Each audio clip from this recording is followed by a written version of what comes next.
Have you ever stopped to think that maybe what's happening in the world isn't just a coincidence? Did you know that we're living in times that in any other era would be considered signs of the times? I know, it sounds like something out of a science fiction movie, but do you have eyes to see and ears to hear, or are you still ignoring what's happening right in front of you? Here's the first question I can't help but ask. Do you trust what's being shown in the media? Do you really believe that what's happening in the global political scene is exactly what it seems? Think about it, because what's hiding behind these actions could be much bigger than you think. Let me give you an example, something that happened yesterday and went unnoticed by many. Vladimir Putin, yes, the president of Russia, congratulated President Donald Trump on his inauguration. And it didn't stop there. He didn't just do that. He also expressed interest in negotiating over the crisis in Kyiv. Can you grasp the weight of that?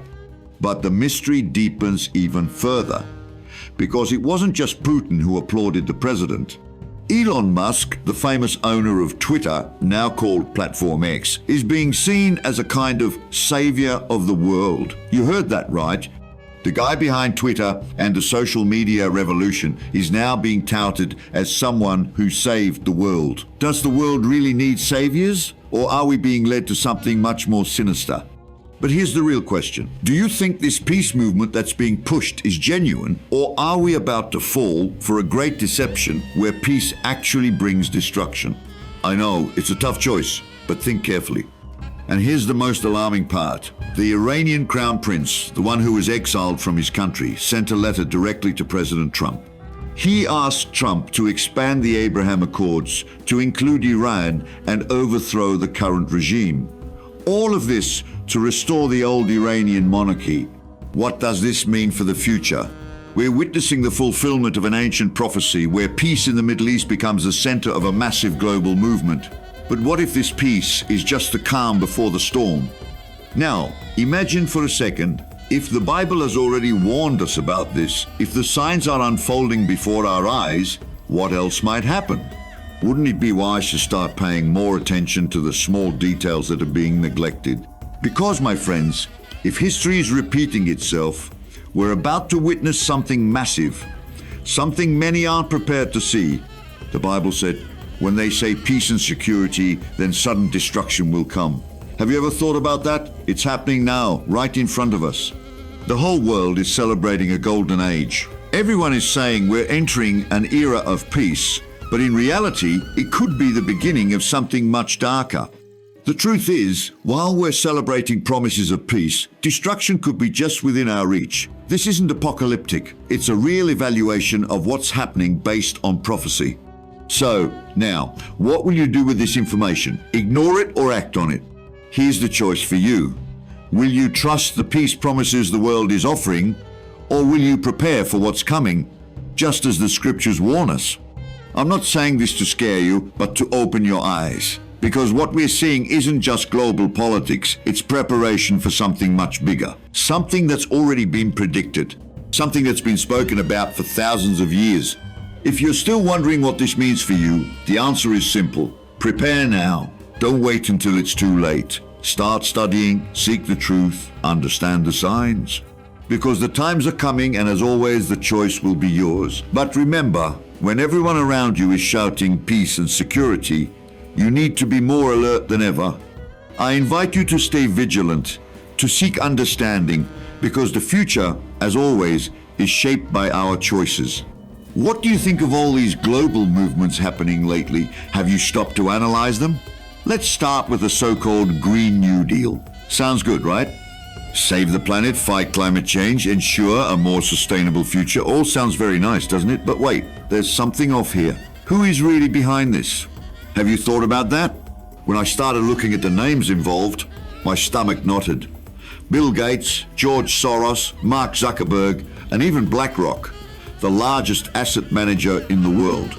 These guys are some of the biggest supporters of this initiative. Now, don't get me wrong, I'm not saying they all have bad intentions, but can you see the pattern forming? Do you really think a group of billionaires with the power to shape global policies is concerned about the planet, or is there something more to this? Now, I'll give you a choice. Will you believe the grand narratives of saving the world, Or will you start questioning who really benefits from this? Because if you start looking more closely, you'll see that it's not just about saving the planet, it's about control over every aspect of our lives. These movements didn't start yesterday. We're talking about a plan that's been structured for a long time.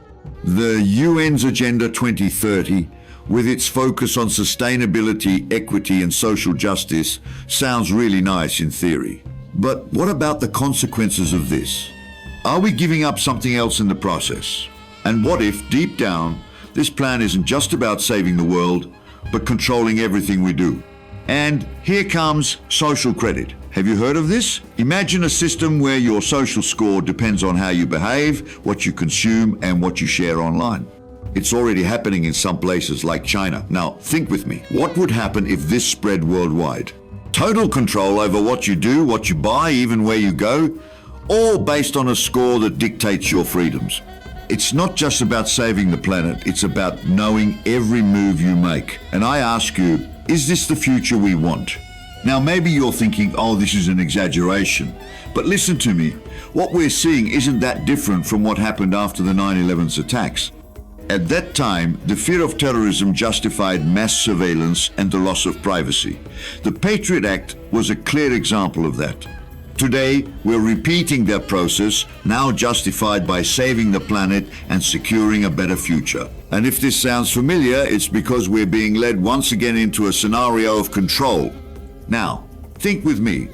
If all of this is a preparation for something even bigger, a global movement that shapes our lives, our values, and even our beliefs, shouldn't you stay alert? Have you noticed that many of these movements seem to come from opposing places, but somehow they're all on the same team? Take the example of Donald Trump, who, despite his nationalist rhetoric, has allied himself with figures like Larry Fink from BlackRock and Jeff Bezos from Amazon. You don't see anyone questioning this? Now, here's the crucial point. Will you continue to believe in the golden age they're selling us, or will you prepare for what's coming? Because this so-called paradise of freedom and prosperity could actually be a disguised prison. Privacy will disappear and security will cost you your freedom. I know, all of this may seem like too much to digest, but I ask you, don't ignore the signs. We're in the middle of a global transformation. What's happening now is going to change the future of humanity forever. We're living in a critical moment, and it's time to wake up. You need to question everything being presented to you. Because if we don't wake up now, we'll be handing over our lives, our freedoms, to a system that's already being built without us even noticing. So look around you. What's happening now is preparation for something much bigger than you imagine. Prophecies are being fulfilled, and what's coming could be more than you're ready to face. The choice is yours. What will you do with all of this?